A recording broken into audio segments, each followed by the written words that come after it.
Afro Summit. Like you had mentioned earlier, one of the reasons why Africans desire to move to like Europe or America is because of, you know, education, a better form of education, right? So I'm just wondering why, where's the disconnect, and why is the education system out there lacking? I guess that's what I'm trying to ask. That's the education system is lacking because there's a lack of reforms in the education sector. Because even after realizing that some of these, I don't know if you've noticed, but most of the times when people even finalize education, you give it like about 2 to 3 years, people forget what they studied. So why the hell did you waste over 20 years at school in the first place? Yeah, you become an engineer. I mean, you study engineering, but you can't even build a car. You can't build a car in that. You can't do anything. Like you call yourself, oh, I'm an engineer, I'm a civil engineer, mechanical engineer, but you can't even build anything.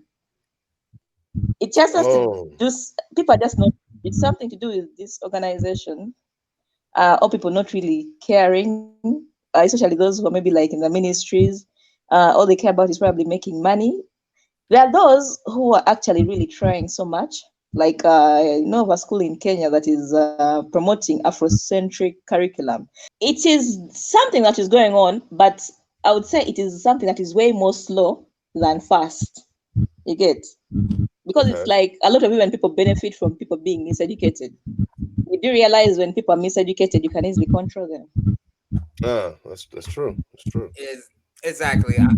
I'm gonna be the person. I'm like I said, I'm gonna be the resident pot stirrer today. But I look like J.K. Rowling. Cherry pop my bitch, I put my whole her brain is awesome. Fuck my damn ring, bitch, I'm paying what it's costing. Jewelry is awesome. Base God is gorgeous. Going down and love the people dumb. Like the government there, they love the people dumb. The people, I'm not gonna say all of them. Some people take pride in being not knowing. Me, on the other hand, I got to know everything about everything. That's just my personality. But like, I have a question. If you ask the average Ugandan, like let's say the average Ugandan or the average Kenyan on the street, hey, do you want to open up a business, or what are you thinking about opening up the business? I've been to the country. There's some people now. The Kenyans on one hand, they are definitely more business acclimated to business than most Africans that I've met, right? But if you ask the average Ugandan, what you want to do, create a business, they'll look at you funny. They look at you funny and keep moving. Am I lying or am I telling the truth? How many people have you met? How many people did you ask that question? Okay, if you had to compare like the average Ugandan, like their business acumen, like their willingness to get into business, their willingness or educational level also of doing business. If you came there and asked them, hey, what business would you want to control? What business you want to get into? The average Ugandan wouldn't even care or wouldn't even look at what business. They wouldn't even care. They'd be like, "Oh, I got my boda. I'm doing good. I got a little bit. I may have a little bit of land. I'm fine. I got my motokes here every couple of days. I get my matoke. I'm fine." They don't care to even look into other aspects of life. Not Malcolm. There are many people in this place, and every person has different perspectives on how they view things. I mean, there are those that view things differently, but I don't know if you came across a certain group of people who would love to work together with you.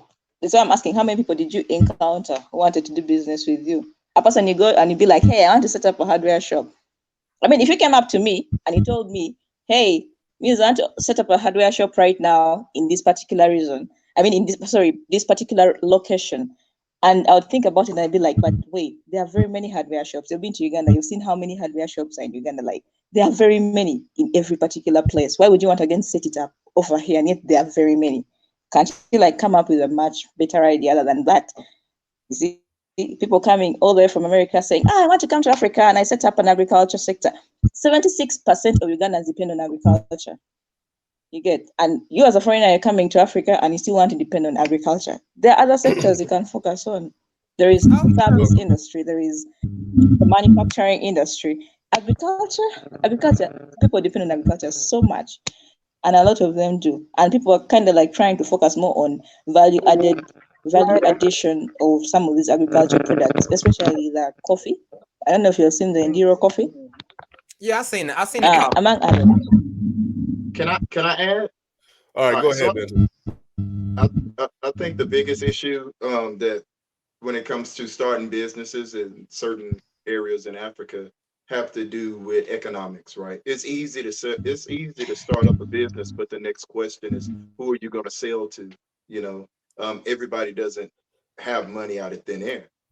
So I think the that's the reason why there's so many people in Uganda and in Kenya and other places that are getting into the market of digital, right? So they're starting podcasts, they're doing streams and all this stuff, trying to generate revenue that's going to be pulled in from other countries, getting eyeballs on their content. So another American entity like YouTube will be able to give them money for the streams that they're doing that's generating YouTube revenue. So at the end of the day, I mean, a lot of the reasons why people like in Uganda that don't believe in having a business is because a lot of them are unfortunate financially, and they know there's a lot of other people that are unfortunate. So it's kind of discouraging when it's like, who am I going to sell to?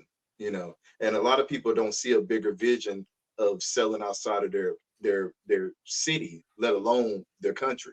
So I think that's one aspect that we tend to ignore when we talk about starting businesses is the economic approach of it.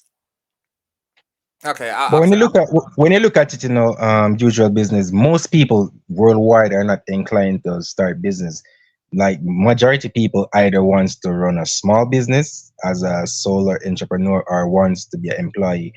Very few people. It's just the 2% or probably the 3% of people that want to be investors or have a large enterprise in terms of mindset. So it's more than just a local thing to say Ugandans. You will have in any population a few people that would be inclined to run businesses. Even in countries that don't promote business and entrepreneurship, those people will just leave and go to a place where they can practice free enterprise because of their mindset. So it's not local to Uganda, though. Yeah, I yeah. don't I know was though, man. only using Uganda because that's what businesses usual business reference. So I mean, I feel you, Big Dream. Like as far as there's other countries, hell, there's places in America that or cities in America where like what they say 80% of businesses they fail on their first attempt. I mean, that's a pretty big gap, and that explains the the value you bring to the market. Maybe what you're bringing to the market, the market didn't value it, so your business tanks. And this is an area where there are plenty jobs, even if they're jobs that don't give fair wages. Those are jobs that are available over in the continent. That there's poverty where there aren't even jobs. Like jobs have to be created. So imagine you in a country where jobs have to be created, as opposed to a country where the jobs are already there. People just choose not to work them, and your business still fail. You got a higher chance of your business failing on the continent than in the United States. Yeah, that's true. Like most businesses in my country fail in the first 5 years, but that's the thing with business though. You'd have to adapt to being an entrepreneur. It's not like a job where at the end of the month or the fortnight you're guaranteed a paycheck. With business, you'll have to definitely have experience in business. So sometimes you'll have to fail like 5 times before you're successful. And it's not necessarily the type of business you have, but the business acumen in terms of the experience, because sometimes when you start a business you take out a lot of things on credit, and perhaps you trust your goods to people, like you let them borrow money from you and you don't pay, or you make bad financial decisions, and it's not based on the market demand itself why your business failed, but other factors such as financial management, such as government regulations. Because let me tell you, a business in my country, you have like 6 different government organizations coming in and checking to see that, all right, the place is sanitary in COVID, to make sure that you have the hand wash station, make sure your food handlers is up to scratch, your business license. So it just depends on the country you're in and the ease of doing business as well. What that can determine if you're inclined to stay in business or just simply work a job where you turn up from 9 to 5, and at the end of whatever period you get paid for that. That's quite simple. So some people just don't like the hustle, and it's high risk, high reward with doing business as well. Okay. So it's a different mindset, it was. Okay, cool. Thank you for landing that plane, Dreams.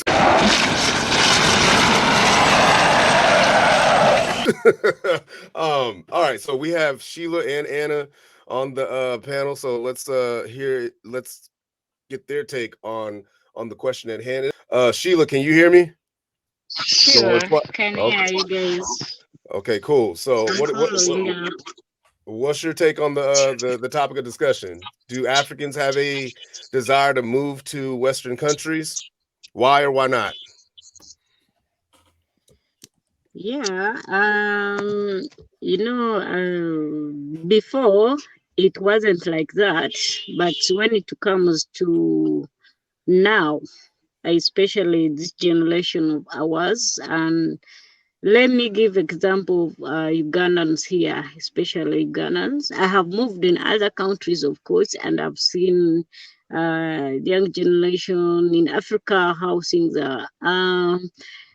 And to the fact that young generations are open now, their minds are open to see, like they know what is up, they know what is bad, they know what is good. So I would say like 70%, of course, they want a better life, and which is not here, which is not in Africa. Clutch the pearls. Because when it comes to our leadership, mostly the one we blame most, our leadership is so corrupt, and they don't actually mind about these young generations. Like in Uganda here, when you visit these big offices and people who receive like enough salary, we call it enough salary, the people in their 50s and above. Okay. So and then this young generation, they receive very little, and of course they want better life, which is hard for them. That's why most young generations, young youth, they want to move out of Africa for better life. Okay. Yeah. Okay. All right. So go ahead, Mental, and go ahead. So the overwhelming response that I've gotten from a significant amount of my friends that are either here in America, like I have a friend that's from Angola, and he desperately wants to go back home, and other individuals that have been here in the States and came back. The overarching reason for their desires to come to the United States is for employment opportunities, and that's it. Like majority of the people that live in the Africans from the diaspora that live in the United States, 9 times out of 10 they're sending money back. So that's a big telltale sign where they don't. A lot of them, especially when it comes to the men, they don't necessarily come here for the culture. They don't care. They don't really care much for the political landscape that's going on in the United States. They come here to work, right? And the currency exchange is significantly better than most places, with the exception of the UAE, like a Qatar or a Dubai. However, there's more prejudice in Qatar and Dubai, to where the men, when they come there, they can't be doctors and lawyers or engineers or technicians. They have to be security. When Yeah, I heard women about go, that. I heard when about women that. go to the UAE, they're either maids or they end up not making it and becoming ladies of the night, you know.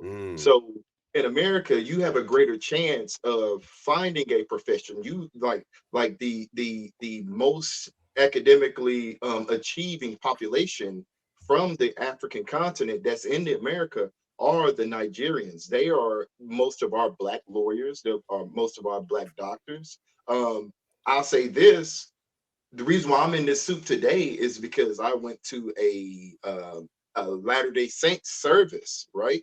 And and you know that's a predominantly white religious group. Well, that service, the pastor was Ghanaian, well, the bishop was Ghanaian, and these white people are listening to a Ghanaian speak the word. And in the Virginia area where I live, I also met the president of the Mormon affiliates in the Northern Virginia region. He's Ugandan, right? And he was talking to me, and he was telling me that he's the president of 10 chapters here in Northern Virginia. So they come here and they seize the opportunities. Now, some of them will stay here in America because when you are in one of those higher positions, like the two that I just mentioned, I mean, you're the creme de la creme. You know, you're at the top. So yeah, you're more or less likely to leave, because if you do go back to your hometown or your home country, rather, you're kind of not necessarily starting midway through, but you're starting at the top. So, and I'm gonna land the plane here, right? When you look at other countries, right? When you look at people from Spain, when you look at people from Rome, Italy, China, you look at other places in Africa, they don't look at the United States as a tourist attraction.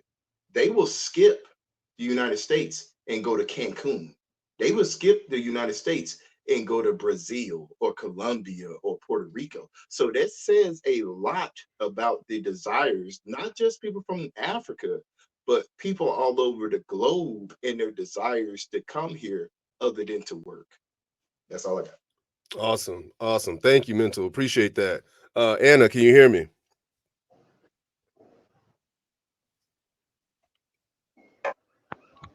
Hi guys. So this desire to move to Western countries, I'll just say maybe a few things because I don't know, you guys caught me in my day and I wasn't really ready for this. Um, African people are, for lack of a better word, tired of most of the habits of people from the Western country. And this is just to reiterate the kind of conversation we had the last time we spoke. Um, there's this strong feeling of importance that a lot of people from Western country carry around. I'll give you an example with the Chinese people in Africa who come and literally take over whole spaces in terms of villages and whatnot. And then considering that some of these countries have a stronger currency than we have, so they have like a financial muscle in terms of influence when it comes to our leaders and some of our village elders. So a lot of African people are going to Western countries simply because the women, number one, are going to Western countries to get point 0.5 babies. We call them point 0.5, like half and half, right? So Black American, what would probably give birth to what we now call Black American people. So most girls go to Western countries to procreate. I want to flip the question to why do African Americans have the desire to move over to the continent?